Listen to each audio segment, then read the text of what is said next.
Y'all really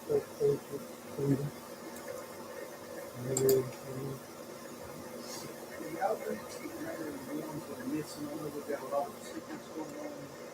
We got a lot of this and that. Y'all need to come prayers. We got any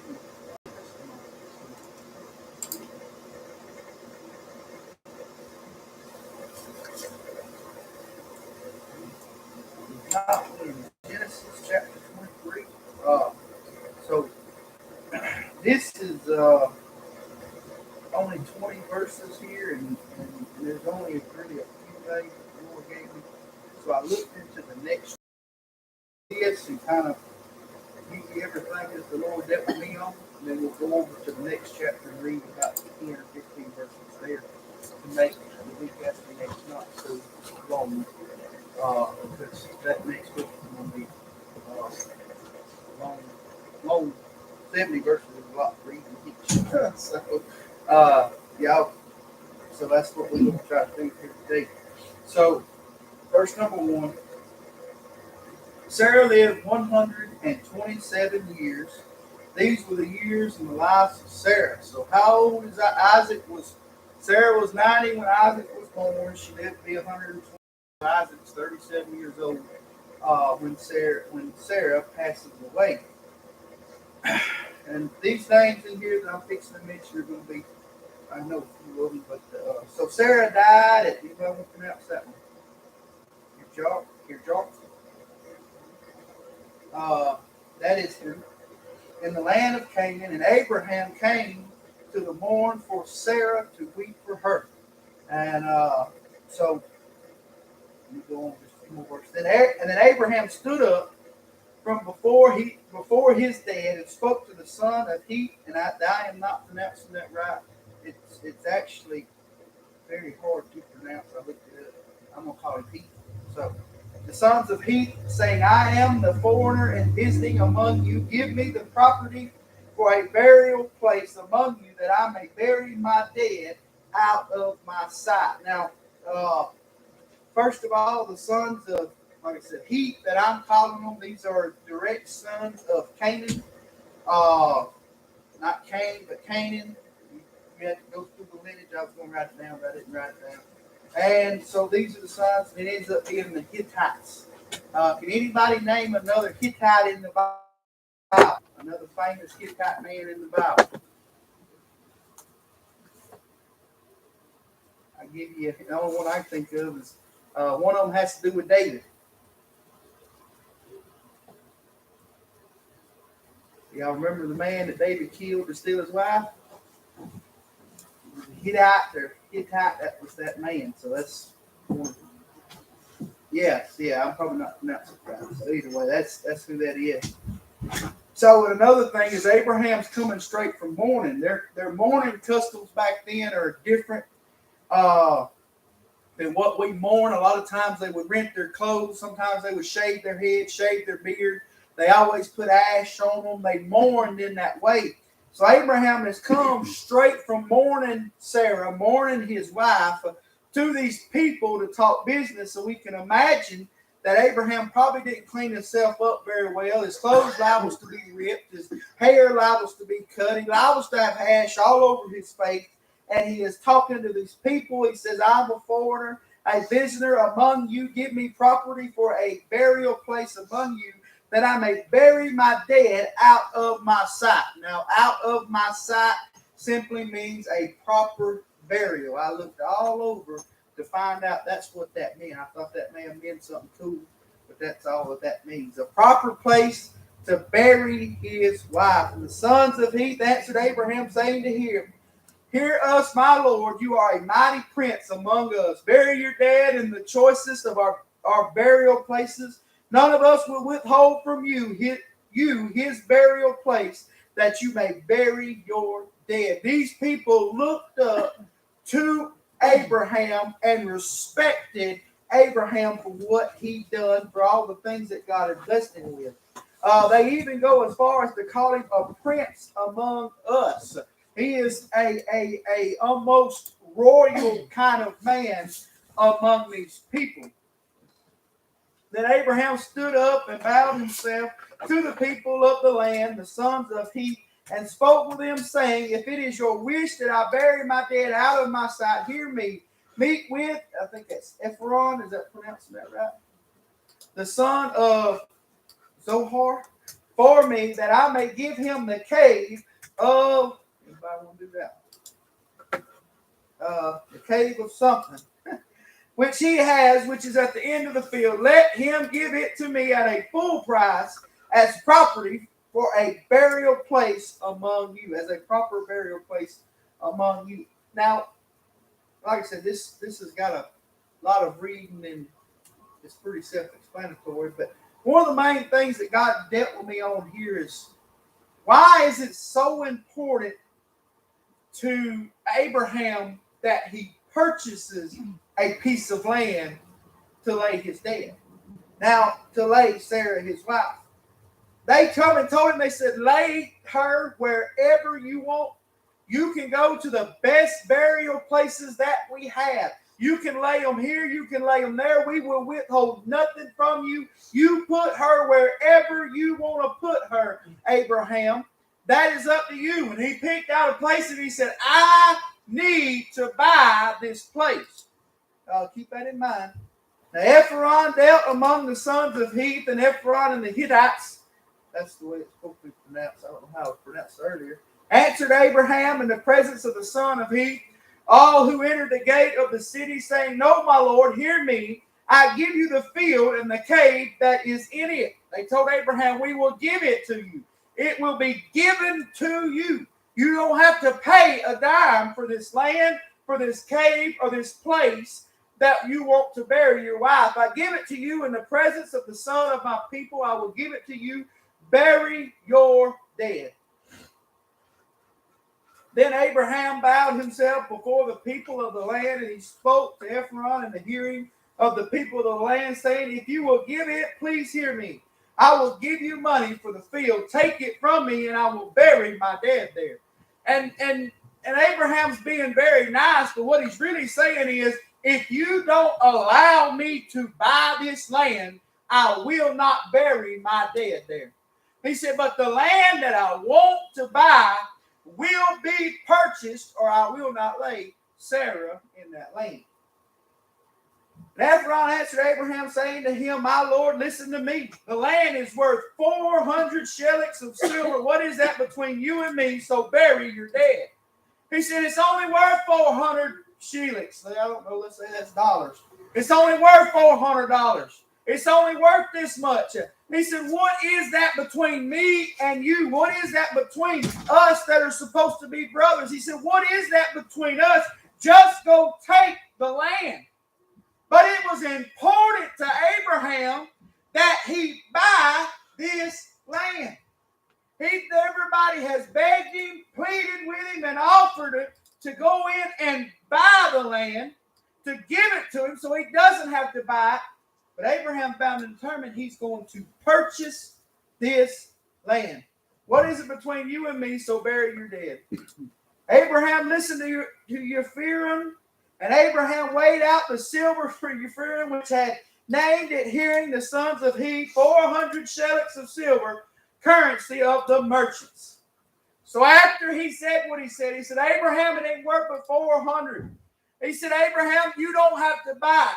This is something that shouldn't be done. You go take that land, bury it in that cave. Abraham pulled out the sibyl, he laid it on there, and he counted it all out. Now, does anybody have an opinion? There's not really. I have one opinion that I felt like the Lord dealt with me on. But does anybody else have an opinion on why Abraham had to pay for that land, that he wouldn't just take it as a gift? Anybody? That's what this whole chapter is. Abraham arguing with them on payment for land. Anybody? How many of you care about what you're going to be buried in? Anybody? I don't care. I ain't talking about clothes, I'm talking about your casket. Some of y'all may care. My grandmother, she had her funeral wrote out on a piece of paper. She had what song she wanted sung by who. she had the service wrote out. It's a wonder she didn't have the sermon wrote out. And she also had her gravestone, and it has the day she died and the year she died, but it still, to this day, does not have her birthday. Nobody knows how old she was. And when she had her license, she gave them to my mother, which was her daughter-in-law, and made her promise to the Lord that nobody would ever know what her license said on her birthday, because she's very funny about that. She cared. But the majority of people, especially Christian people, they don't care how we're buried. I pick with my wife all the time and say, put me on a wooden boat, push me out there in Manor Creek, y'all just shoot the flaming arrows at me and let it burn up. I want a Viking funeral. That's what I wanted. Of course, I was just playing. But most of us don't care how we're buried. Sarah probably didn't care how she's buried. But now when we bury, when I talked to Sister June, I don't know if she's listening, but she got to telling me right before her husband passed, she was telling me, my daughter wants to do this, my daughter wants to do that. She said, but that don't make it any better. She said, the fact is that he's passing away and there's nothing we can do to make it better but mourn, remember the good times, and try to do what's best. And I do believe it's partly because Abraham wants to buy land because it kind of makes him feel better. He's trying to do something to grieve on that pain. We've all been there. I remember when my daddy went for his daddy, Pop Pete, we called him Pop Pete. When he died, I remember Daddy going and looking at the casket that my grandfather picked out. And he was a simple man. He picked out the cheapest casket they had. And I remember Daddy walking in and saying, this ain't going to work. This ain't what he's going to be buried in. And he picked him out a nice casket, or one that he thought fit him. And he paid the extra money out of his own pocket. Now, this is something that, like I said, if you've lost family members, I'm sure that y'all have been through this too. But I believe that's part of it. But I also have to believe that Abraham is sacrificing for his family. How many of you have sacrificed for your family? I look around and we have a generation that doesn't want to raise children.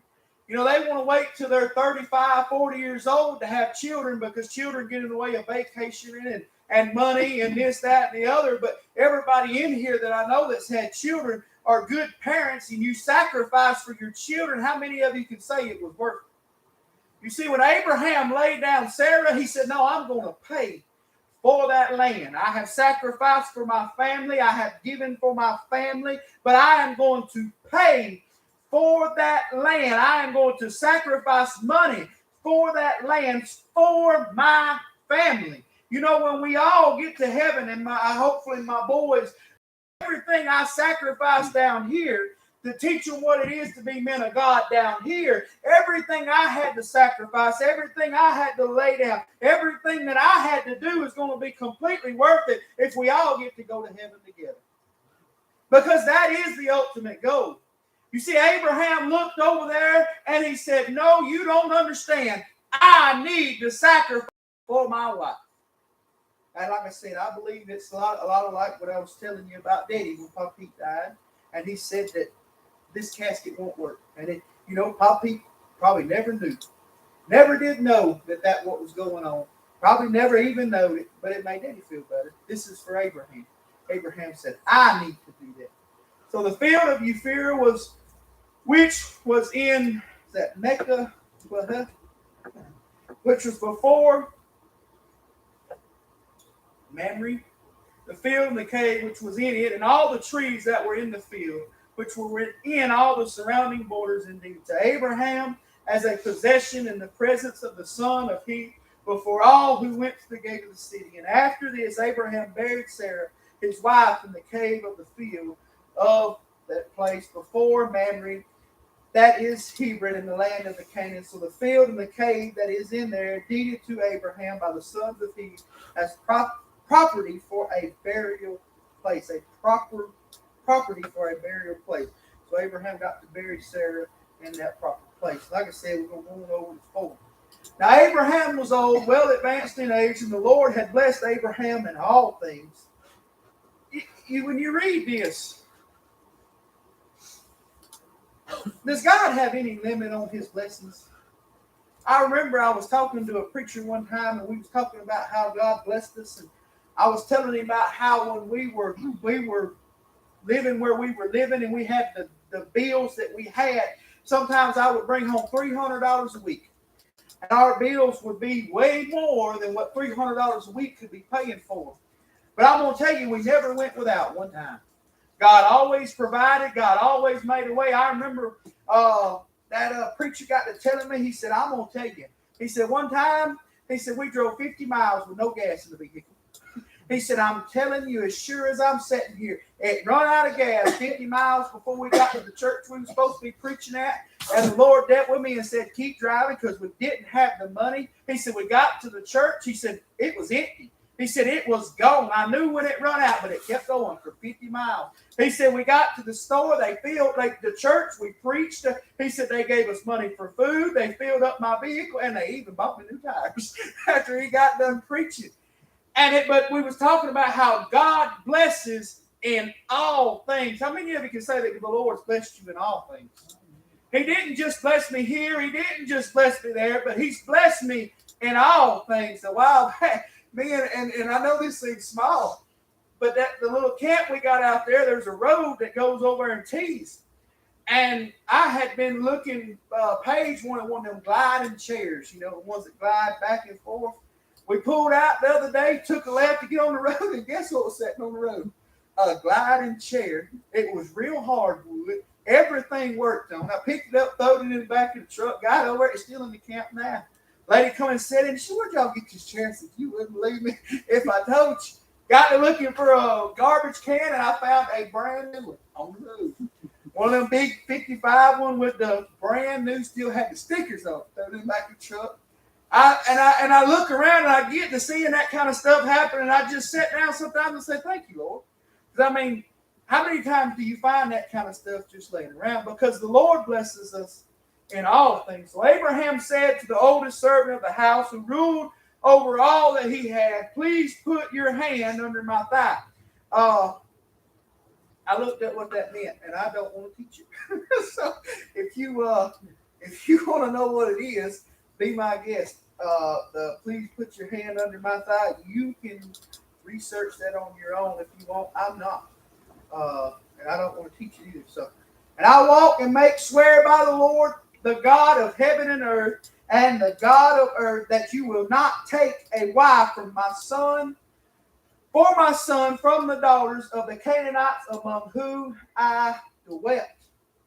He said, you made me a promise that you will go and find Isaac a wife from my homeland, and don't let him marry one of these women over here, one of these Canaanites.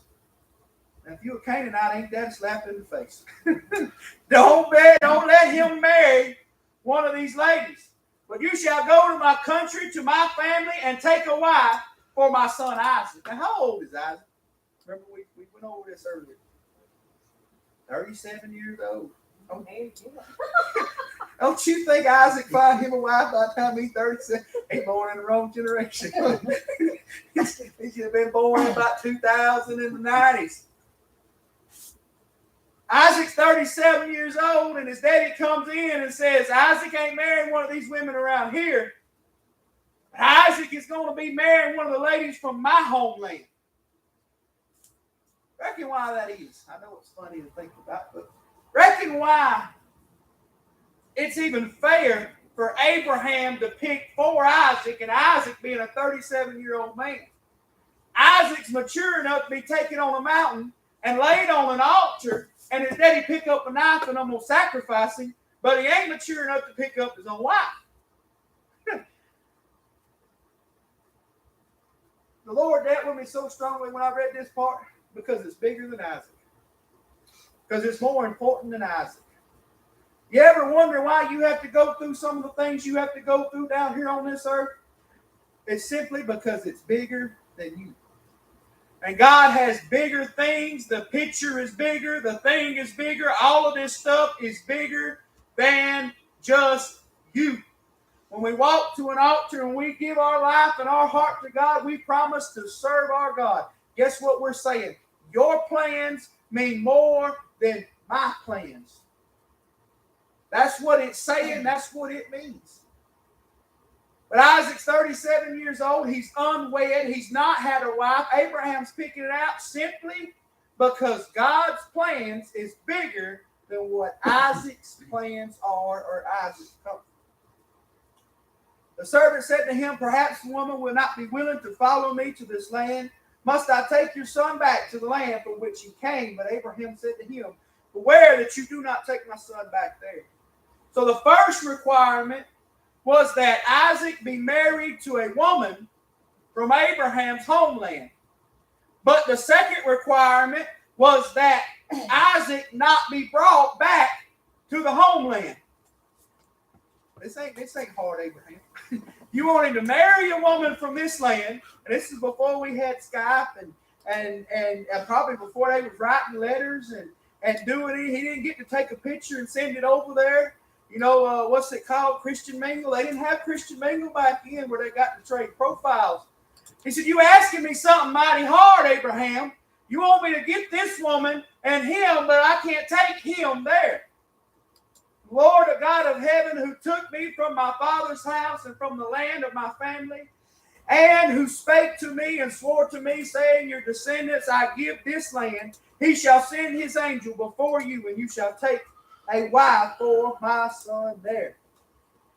And if the woman is not willing to follow you, then you will be released from this oath. Only do not take my son back there. So let's get back to this bigger picture thing. So we're reading this and we know that God pulled Abraham out. He's promised Abraham descendants all in there.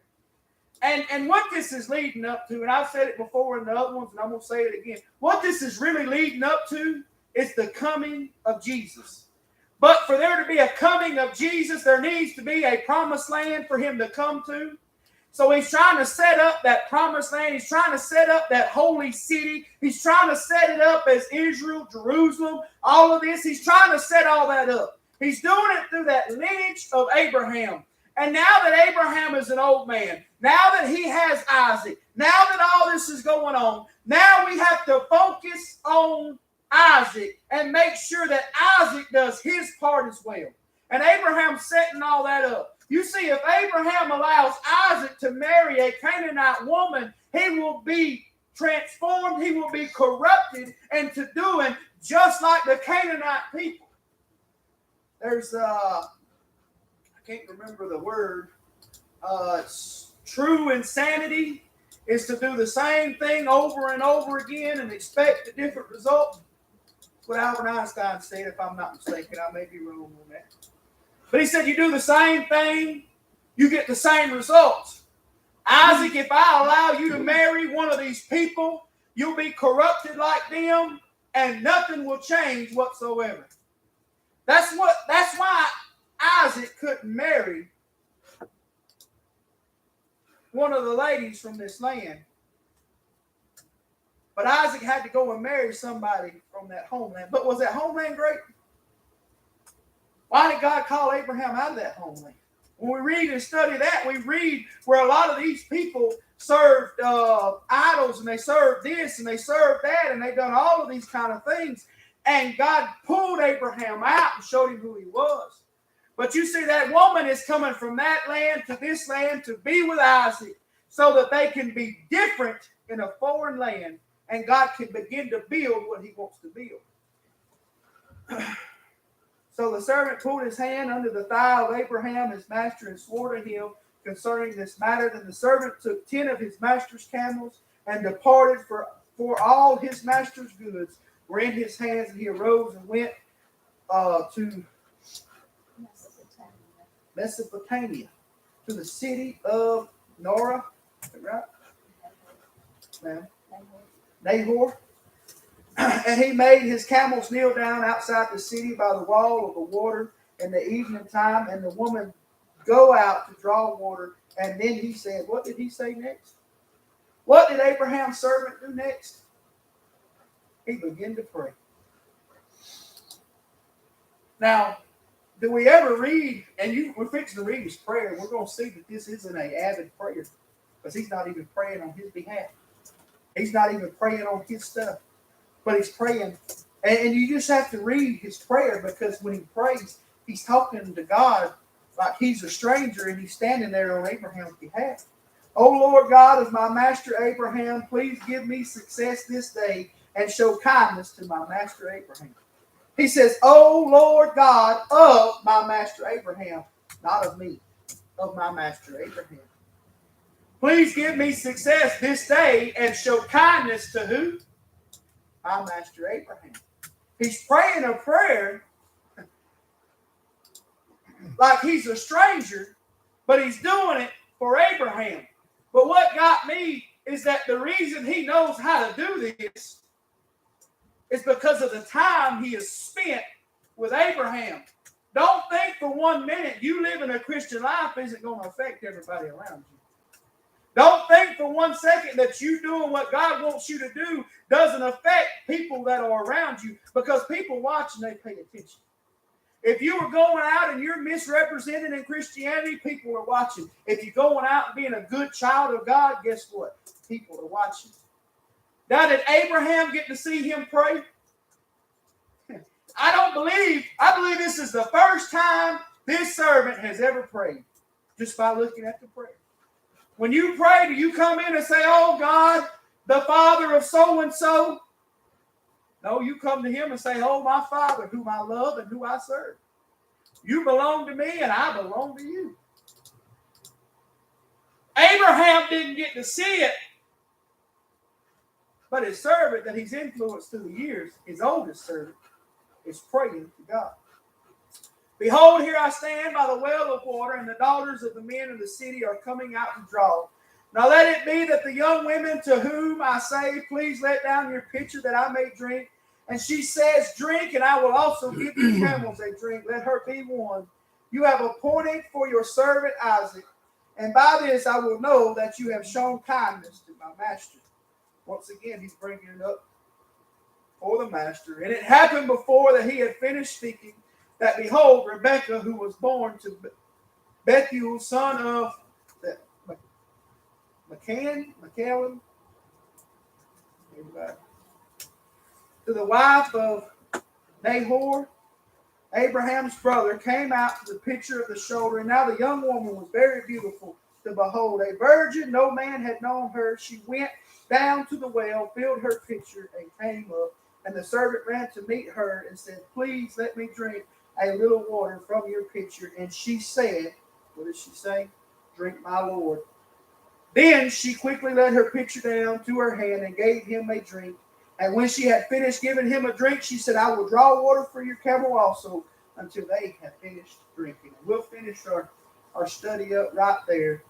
But he goes in and he begins to pray a prayer. And he's praying like he's a stranger of the Lord. Because he's praying on behalf of Abraham. Because he loves Abraham. How many of you's ever been around people that you like and you end up picking up their hobbies? I know growing up, my daddy liked horses. He liked to fish, and two of my favorite things is horses and fishing. It's what I love to do. It's what I was raised around. I had people that I would hang around and do these kind of things. You see, this is Abraham's oldest servant. That means that unless the first one has died, this is some of the first people who was ever a servant of Abraham. And in his greatest thing, and his greatest thing in one of his hardest times of his life, what did he know to do? Pray to the Lord. How many of you know to pray to God in hard times because you've seen your parents pray to God in hard times? How many of you know how to have a relationship because you've seen somebody else that had a good relationship? I love praying out loud in church, and I love listening to other people pray. If you notice, a lot of times when we pray out loud, some of us will say the same things in our prayer. You want to know why? Because we're listening to each other pray, and we're building off of each other's prayers. That's a good thing. That's what that brotherly, sisterly love is all about. Me and the church is all about. Anybody got anything else they want to add? Now, I know these ain't extremely exciting chapters in the Bible, but it does get a little better from here. So, how is that? You put it on the altar. That's a Some want to say that he was grown older. Some want to say that he was a child. We know that he was old enough to help. We know that he was old enough to carry the wood on up the mountain. There's some preachers that believe he was in his late teens. There's some believe that he was 10, 12 years old. A lot of times when I was a younger man, I thought he was a child, 4, 5, 6. But no, he's got to be old enough to carry firewood. But that's all we really know, to be honest. He's 37 when Sarah dies. She's 90 when he's born. So, like I said, to be honest, I'm not sure. But that's the only thing I can tell you. Old enough to carry firewood. To do an altar. I wasn't very big when I was talking about it. The church will say, well, I was. Yeah. He was old enough to know that there was supposed to be a sacrifice. Yes, he was old enough for that too. So, like I said, I'm not sure. Some people like to say, my personal opinion, I don't believe he was in his late teens. I want to say he was 12, 13. That's just but I could be completely wrong. But he was old enough to make the journey. He was old enough to know what was going on. This wasn't his first time doing it. And when we studied it, that was like a 3-week journey. It wasn't a 1 day or 2 days. It was a long time. So it wasn't his first journey. He carried firewood. He done all of this kind of work. So that's like I said, I like to say 12 or 13. Right? If we get to heaven, we'll ask. Anybody else? You don't be worried about it. Let me go with these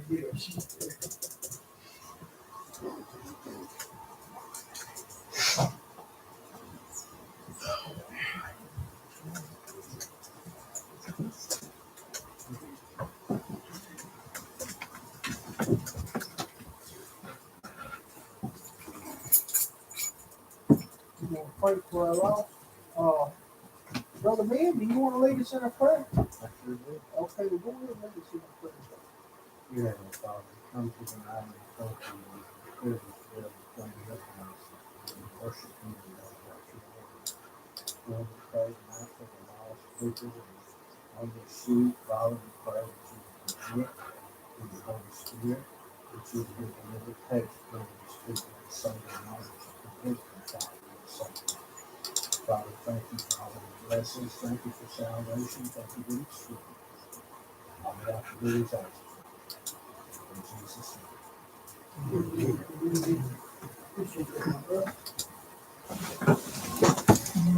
Yes.